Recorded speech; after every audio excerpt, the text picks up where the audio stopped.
और कहने का भाव ये है परमात्मा का कि इन बच्चों का जो संस्कार है वो भगवान ने पूर्व निर्धारित कर रखा, ना तेरे रोन पीटने से कुछ हो, ना तेरी चिंता से कुछ हो, तो कितना ही इनके लिए संग्रह कर ले, मान ले 2 नंबर का धंधा करके, और बच्चों को सेठ बनाने के लिए इतने माया जोड़ दी,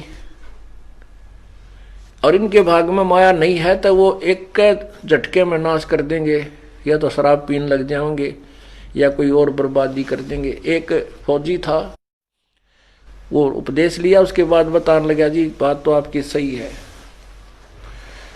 उसने बताया कि मैं कुछ ऐसी पोस्ट पे था, फिर वहां भी कुछ ऐसा धंधा कर लिया, पैसे खूब जोड़ लिए,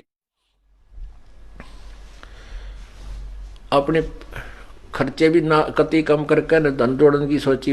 एक का बेटा था और इसको जो है मेरा बेटा दुखी ना हो जाए इसके लिए मैंने अपने तन पर भी सरकारी कपड़े पहने और नहीं समाये सारी उम्र के हो गए, एक आधा रिश्तेदारी में जाने के लिए। कहने का यह भाव ये था उसका कि मैंने खर्च अपने लिए ना करके बच्चे को सुखी बनाने के लिए, धनवान बनाने के लिए बहुत पैसा इकट्ठा किया। रिटायर होकर आया, पैसा लाया, बेटे ने जिद लगा दी मैं तो जीप खरीदूंगा, जीप लूंगा। मैंने कहा भाई जीप नहीं, क्योंकि इकलौता बेटा कदे एक्सीडेंट हो जाए, योडर पर जिद ज्यादा कर ली, उसको जीप लेकर दे दी। 1.5-2 लाख की आया करती। वो बिठावा साथिया ने और बकवाद करता, अंडा दारू पीवे। वो पैसा जो था वो उसमें ला दिया कि उसने बिजनेस शुरू कर दिया, उसमें लगा दिया, उसका एक्सीडेंट होगा, छोड़ेगा, लड़का मृत्यु को प्राप्त हो गया और पैसा सारा बर्बाद हो गया।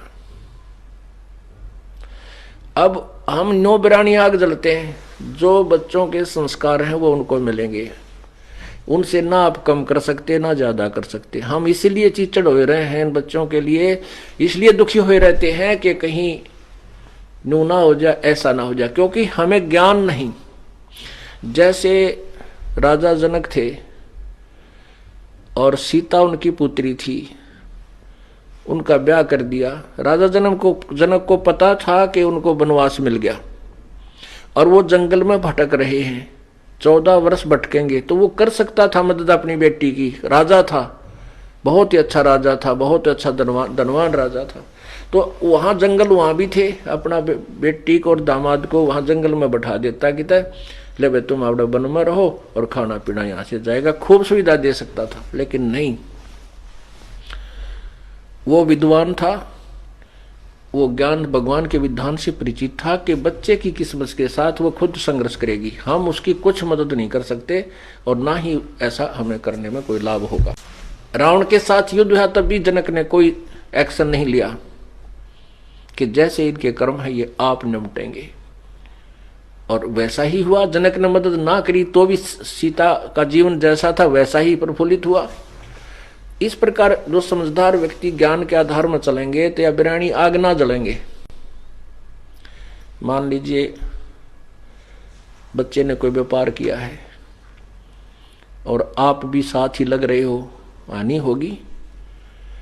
तो जब आपको ये ज्ञान होगा कि इसके भाग में ऐसा ही लिखा है तो घना दुख ना होगा, क्योंकि हम जीव हैं, थोड़ा बहुत ठेस तो लगेगी, पर यू ज्ञान फिर उसको मरहम जल्दी कर देगा, महलम उसका तुरंत लगा देगा, वो दर्द ज्यादा नहीं दुखी करेगा।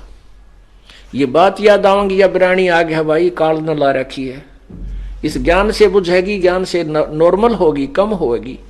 और जो सत्संग नहीं सुनते हुए रात ने भी मुंह ढक कर रोए, जा क्या होगा बेटा दुखी हो गया, हाय मर गया, नाश हो गया, तो यह आग बिरानी जलेगा। और नाम जिसके पास है भक्ति करेगा, भगवान ने रोआ भी का तो भगवान तुरंत उसको सांत्वना देगा, कहीं ना कहीं से समाधान करके देगा और बचाएगा।